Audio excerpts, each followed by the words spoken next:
هاتي بقى البتنجانتين بتوعنا وتعالي اقولك نعمل احلى صينيه مسقعه باللحمه المفرومه. هنا كان عندي البتنجانتين وبنحتاج 3 فصوص توم زي ما انت شايفه كده. تعالي بقى نحضر الوصفه بتاعتنا. نحتاج كمان بصلتين، تحطي شويه زيت شويه صغيرين مش كتير عشان انت عارفه ان البتنجان في القليه بيشرب زيت كتير. قطعي بقى البصلتين طرنشات زي ما انت شايفه كده، لا تخينه قوي ولا رفيعه قوي، يعني سمكها حلو معقول.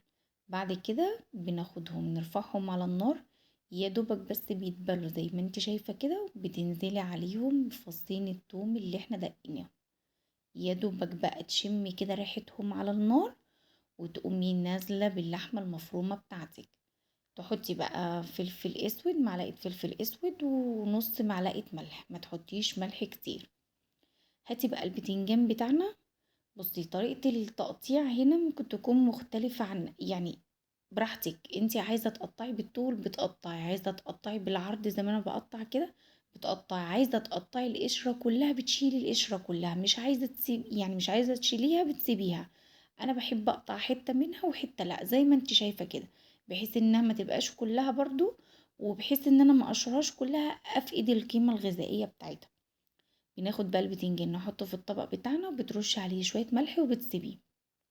هنا انا عندي قرنين فلفل قطعتهم، انا ما بحبش الفلفل كتير، فبكتفي بقرنين الفلفل دول. انت الكمية اللي انت عايزاها بتحطيها. بعد ما اللحمة عندي اتعصجت بتحطي تنزلي عليها بنص شفشة الطماطم بتاعك، تحطي بقى التوابل بتاعتك، معلقة بابريكا، معلقة كمون كبيرة، نص معلقة ملح، واحدة مرقة دجاج، وبتاخديها وتقومي رافعاهم تاني على النار. وهنا انا كنت قليت البتنجان بتاعي، عايزه اقولك خطوه فاشله جدا يعني بجد.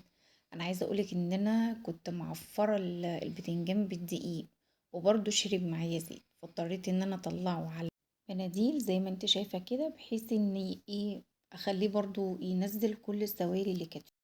مش عارفه حركه الدقيق، تعفيره الدقيق قبل ما تقليه، هي بالنسبه لي انا ما نجحتش، يعني انا كنت معفراه بالدقيق، ولما قليته نزل كمية الزيت برضو اللي انت شايفاها دي. هنا بقى كنا الصلصة بتاعتنا كانت اتسبكت بس ما اتسبكتش قوي، يعني انا ما كنتش عايزاها تنشف زيادة عن اللزوم، عشان انا كنت عايزة فيها تغميسة كده اغمسها بالعيش، او يا اما اقدمها مع الرز عشان انا عندي اطفال، بحيث ان هم يلاقوا صلصة برضو مع الرز ياكلوها. هنا بتحطي رق صلصة وبعد كده بترصي رق بتنجان، وبعد كده بننزل بحبة صلصة تاني، وهكذا بقى بتفضلي تكملي حبة بحبة لحد ما الكمية عندك بتخلص، وبتقومي واخدة الصينية بتاعتك حطوها في قلب الفرن، يا دوبك بس ايه 15 دقايق كده في الفرن من تحت، وبعد كده بتحطيها على الشواية من فوق. والله يا بنات هتاكلوا صينية مسقعة ملهاش حل، جميلة جدا. ولو ما بتحبهاش بعد الطريقة دي وبعد الوصفة دي هتاكليها وهتحبيها. قدمي بقى بالطريقة اللي انت عايزاها يعني. انا عن نفسي بمسك رغيف العيش واكل كده مسقعة مع شوية بطاطس محمرة وكده عسل قوي. بس انا كان عندي اطفال صغيرة فما ينفعش ياكلوا معايا بالعيش، فعملت لهم حبة رز صغيرين، والطريقة اللي تريحك قدمي بيها وكلي بيها زي ما انت عايزة. لو وصلت لحد هنا للفيديو متنسيش بقى تعملي لي لايك ومتابعة عشان يوصل لك كل جديد.